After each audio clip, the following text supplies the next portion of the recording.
Trump tariffs and UK investors. Today, I'm going to be unveiling for you the client of ours who lost £80,000 in one day due to volatility, and exactly what you can do to stop from making these type of retail client mistakes in the future with your financial planning, whether you're managing your account yourself or whether you're working with a financial advisor.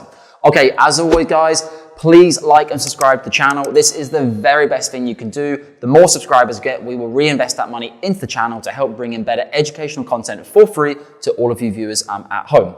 And remember, the majority of you are not subscribed to the channel. Only 11% of you are subscribed, so please hit that subscribe button below. Okay, so we're going to be breaking into it. I'm going to be using my laptop today because there's lots of content to cover. I'll keep it ballpark figures. We had a client with a SIPP based in the UK, actually an AJ Bell SIPP. Portfolio circa £1 million. When the Trump tariffs began, and actually let's go back a little bit. If we look at the S&P 500 over the course of a 5-year period, you can see here, the markets have been running up. Since July 2020, the S&P was 3,130.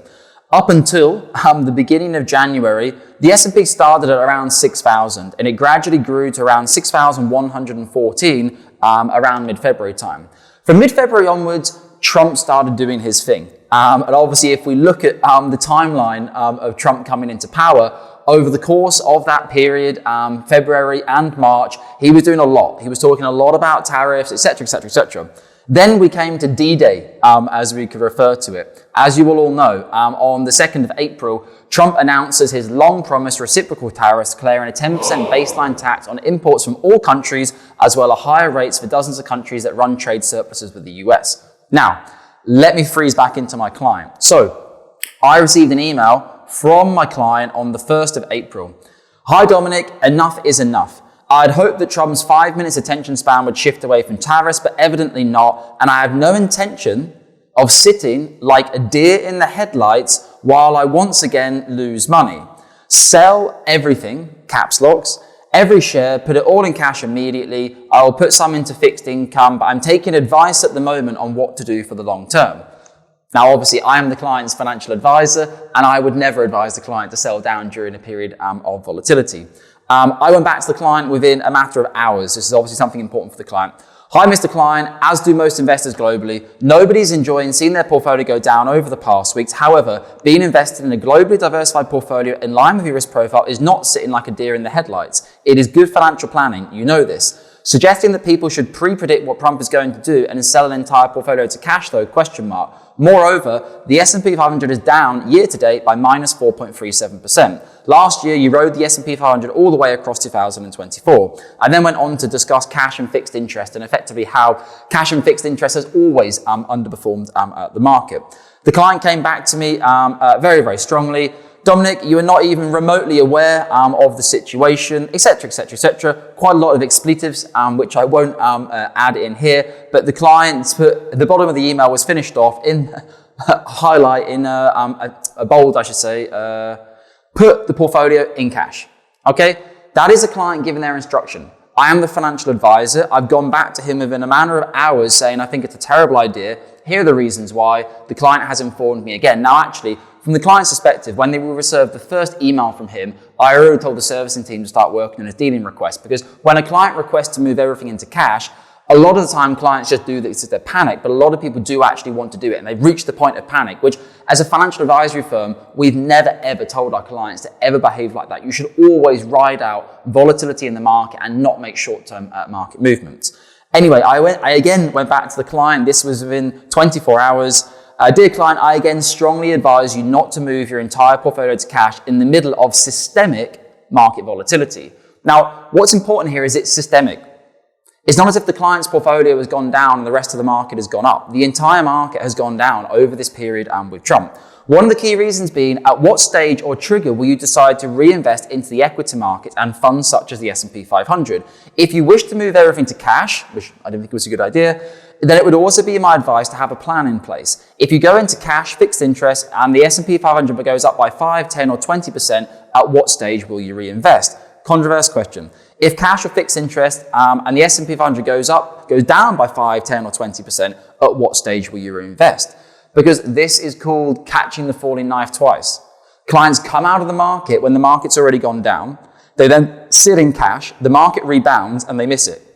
Why do they miss it? Because they're scared. So they've actually crystallized their loss and they've missed out in the bump in the market. Now, if you go back, have a look at Google, type in S&P 500, Google every market crash there's ever been. Look at the returns over the 6 to 12 month period after a market crash. They are astronomical. You do not want to miss those days in the market. Trying to perfectly time the market before volatility happens and buy it at the bottom. I've never seen a single individual on the planet be able to do that consistently over the course of time. Much more emails with the client, but now I'm going to break it down for you. So in the client signed his deal instruction, etc., on after a couple of days after that in April, the portfolio was moved to cash. He had circa $1 million. It was now down to 800 circa something. Now, if we go and have a look at what happened on the S&P 500 over those days, if we have a look at a very, very clear screenshot of the volatility. So the big days of volatility came on the 2nd of April, was obviously the day that he announced his tariffs towards the end of the day. The 3rd of April, the S&P 500 dropped by minus 4.84% in one day. That was a bigger drop than the entire of the year to date of the S&P 500. On the 4th of April 2025, the S&P 500 dropped by 5.97%. So in 2 days, the S&P 500 shed over 11.5%. Now that is just ridiculous. Nothing has changed. The companies are the same, the countries are the same, the economy is the same. All that's happened is one orange man has decided to implement his tariffs that he's been talking about for quite a long period of time. The couple of days after that, not too much happened. Now, at this point, the client was sold down. Obviously, we have a couple of weekend days here in the middle. On the 7th of April, the client's portfolio settled in cash. And what you got to remember here is that you're not day trading. You're not sitting on a live account and day trading money in and out. This is a pension. It's meant to be for your retirement. You have a trustee connected to the pension. Obviously, the dealing instruction has to go through. Anyway, fast forward to the April the 9th. The S&P 500 went up by 9.52% in one day. One of the biggest ever, most historic gains in the S&P 500 in one day, and the client was sat in cash. Against our advice. Strongly against our advice. I think I had 3 or 4 emails in a row, despite the fact that we're doing the paper for him, 3 or 4 emails in a row saying, don't do this. I think it's a terrible idea. So the client was circa, 800 grand or more in cash. In that one day alone, 9.52%. His 800 grand, obviously he wasn't 100% invested in the S&P 500, but largely invested in American equities as part of a globally diversified portfolio. The US is the largest stock market. His circa 800K would have gone up by 80K or more.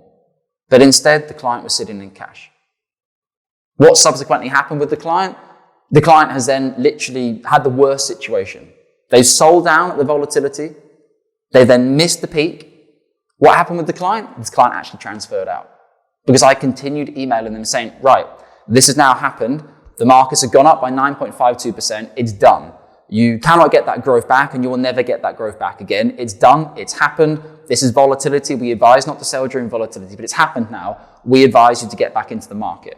The client then went off to seek advice from someone else because obviously our advice here at Cameron James to stay in the market during a period of volatility was not what they wanted to hear. Potentially the client also felt maybe a little bit embarrassed, obviously after their advisor telling them not to do something and just a matter of days later being empirically proven in all senses of the term that selling down the portfolio at the beginning of April was a bad idea.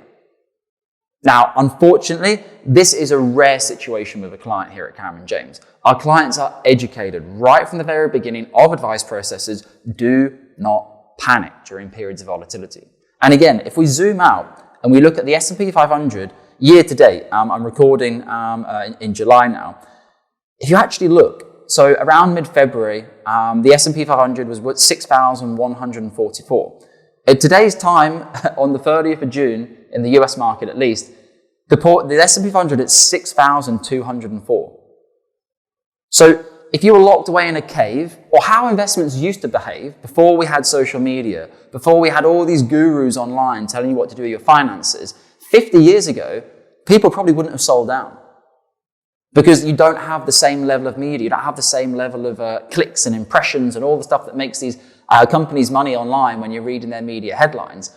And if you don't have all this access to information, if you'd actually just blanked out this noise of Trump, you would have more money now on the 30th of June or 1st of July than you would before the Trump tariff started if you were invested in the S&P 500. So all that noise, all that drama, this wasn't the only client who reached out. We had a couple other clients reach out and say, Dominic, I haven't heard from you. where's my comfort? What's going on? I keep telling people, you will not hear from us during periods of volatility. We shouldn't hear it. We're not reactionary to the market. We don't care what happens in the S&P 500 yesterday, tomorrow, next week, next month, even next year. What we care about, Mr. Client, is the next 10, 20, 30, 40 years. None of my clients are saying to me, Dominic, I have to sell my £1 million portfolio next week to buy a house. If a client was in that situation, of course, we wouldn't be invested in the equity markets in the first place. Any client should have their money invested and it should be there for the long term. This is also the benefits of the two-pot model here at Cameron James, which is where whenever a client has a withdrawal request or something coming up or a planned expense, we have money often sitting in a money market fund, which is not impacted by volatility as much as the equities. So they know 5% of their portfolio is sitting in a money market fund. The other 95% is invested for long-term growth. So in a situation like this with a client, we feel very bad for the client because they've effectively lost £80,000 just in that one day alone. And obviously, subsequently, since then, the markets have completely returned and rallied. And if the client had have held still and not panicked and not sold down and not instructed us, remember, if a client instructs us to do something, it is their money. We are simply providing financial advice. Ultimately, it's your money. You decide what to do with it. But if the client held the course, he would have more money now than he would have done before the volatility with the Trump tariff. So it's a very, very interesting lesson. And obviously, it doesn't bring me any joy or happiness sharing a story like this on the internet, but I think it's so important for any of you out there. And also congratulations to all the Cameron James clients who were a little bit scared. This was actually the only client we had out of the entirety of our client book who sold down during the period of volatility, and they got absolutely stung.